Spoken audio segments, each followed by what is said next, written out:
gente se lembra, meu Deus do céu.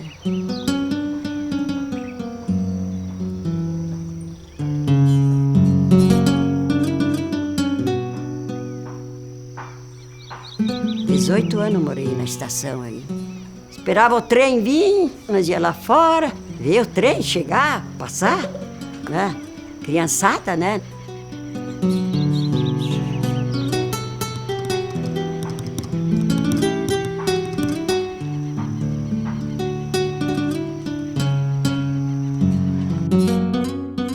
Mas barbaridade, vivia embarcada.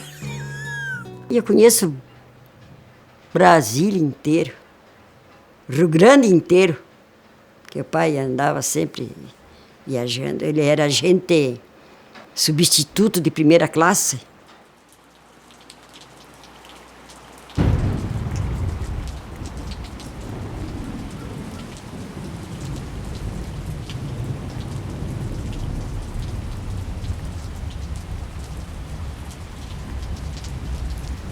Tinha um movimento de trem, barbaridade. E praticamente é uma vida aqui. E aqui era, meu Deus do céu, estavam juntamente, de vez em quando nos incomodava aí, a gente era meio bravo, dava para botar nós a correr aí. Né? Nós passamos a nossa infância ligadas à vida ferroviária. E quando parava na caixa d'água, aqui na linha Tamansa, a gente ia vender frutas nos trens de passageiros, né? Vender frutas, minha mãe fazia pastel.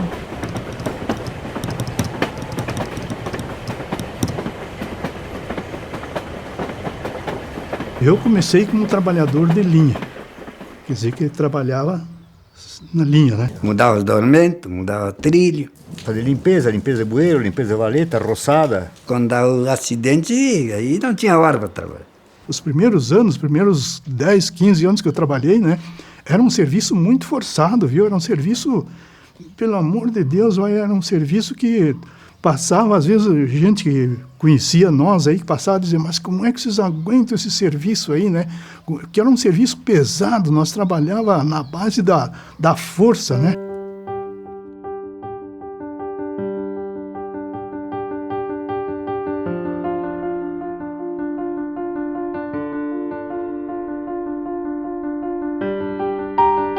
A gente morava em Passo Fundo, aí meu pai disse, essa semana a gente vai se mudar. Uns 2 dias depois, encostou o trem na frente da nossa casa e carregaram a casa.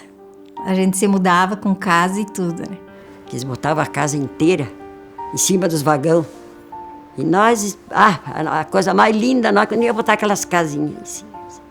E chegando aqui, desembarcavam, colocava sobre cepos e a casa estava pronta. A gente não tirava nada de dentro.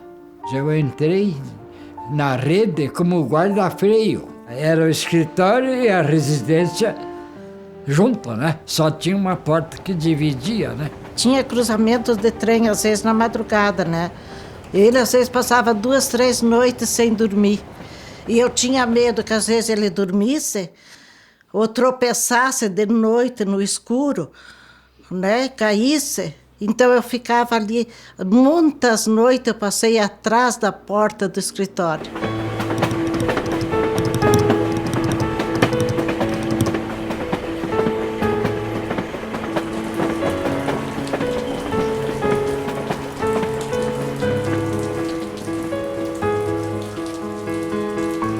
Tio Mingo! Vire cá.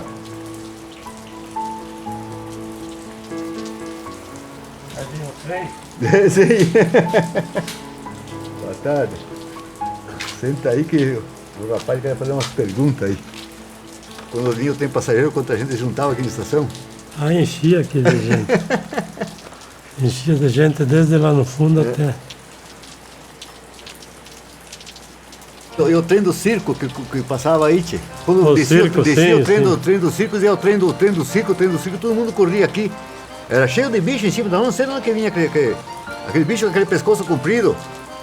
Aquele outro que tem uma guampa na frente do nariz assim. Mas, tchê, um dia ele encostou aqui, parou aqui, deu cruzamento. Ia daqui lá no fundo aqueles bichareiros. Aqui era o centro do pessoal, se reuniam Não tinha outro lugar. De noite, quando o noturno atrasava a maioria das vezes, se reunia toda a rapaziada, as gurias e tudo, para ver o trem cruzar. E agora dá uma tristeza de ver isso aí tudo abandonado. Agora não tem mais nada, acabou. E foi tudo.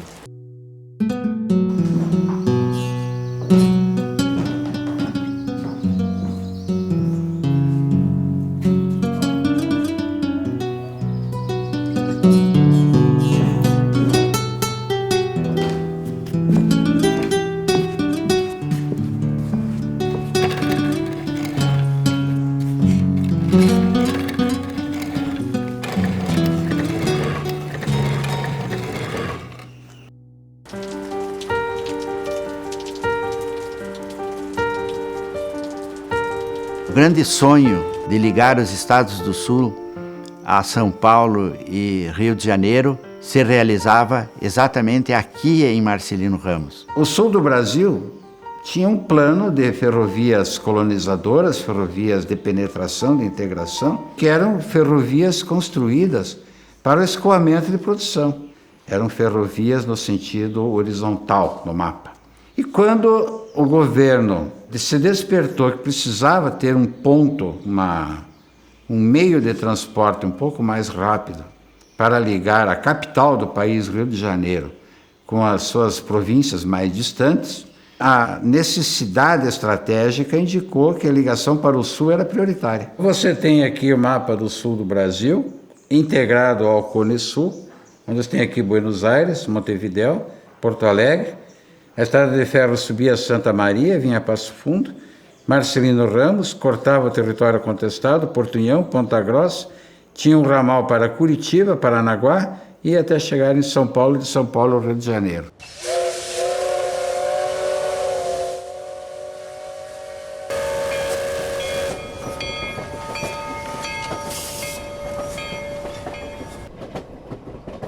Nossa linha aqui, né? Ela é muito diferente, muito difícil de trabalhar, que nem uma linha da fronteira lá, né? Nós teria lá curvas com raio 1000, 2000 e tanto lá, né? Quando temos aqui curvas com raio 100, raio 110, né? É uma curva muito fechada, né?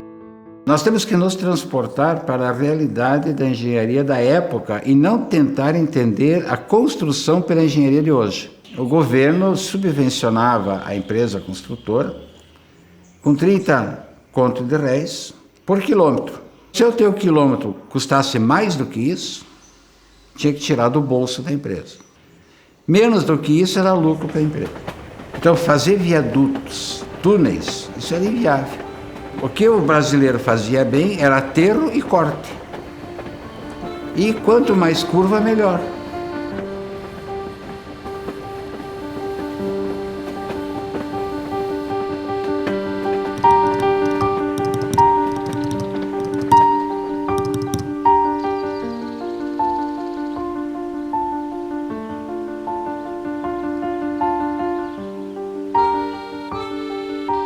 Nós estamos diante da estação ferroviária de Gaurama, que teve como primeiro nome Estação Barro.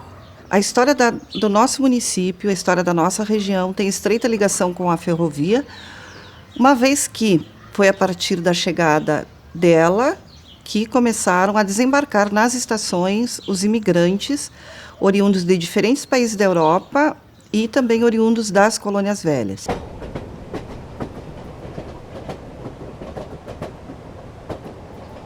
Em 1930, a Revolução Getulista, onde a estrada de ferro ela vai ser um instrumento de transporte da sublevação dos revolucionários. E nesta foto nós temos as tropas de Getúlio Vargas transitando por Marcelino Ramos.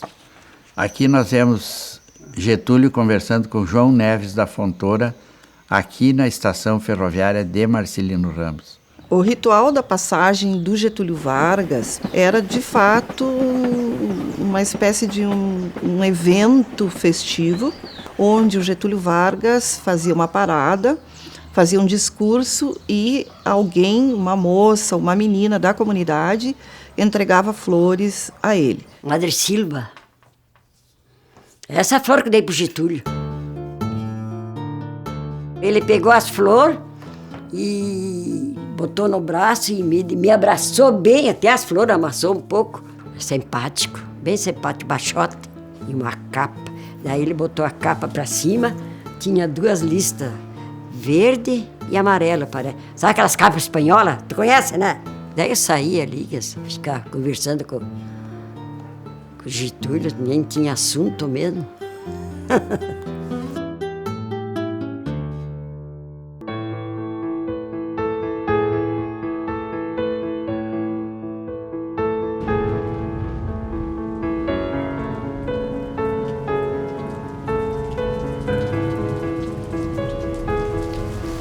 Isso aqui pra cidade era tudo, né, tio? E é que imaginava que hoje isso aqui tá desse jeito, tio. O movimento que tinha, aquelas Maria Fumaça, tinha aquelas 800 que parecia uma rainha aí. A nossa comunidade vivia segura de que a atividade ferroviária duraria para toda a vida. Essa malha sul que eles chamam, que é desses 3 estados, ele desativou tudo. E o desemprego que deu. Eu sinto uma indignação muito grande ao ver que parte da história do nosso país está sendo sucateada. Foi criminosamente abandonada.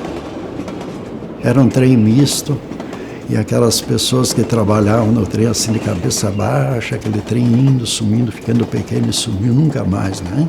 Nós achava que não ia terminar, tio. E privatizaram, eu achava de certo... Eu, na minha cabeça, assim, né? E as pessoas, na época, não tinham certeza, acharam que aquilo não era verdadeiro, né? Depois, um certo dia, caiu a ficha e o tempo passou e só você foi mesmo, nunca mais. Sim, e terminou tudo. Você foi. Mas a gente guarda ainda muita recordação e muita amizade.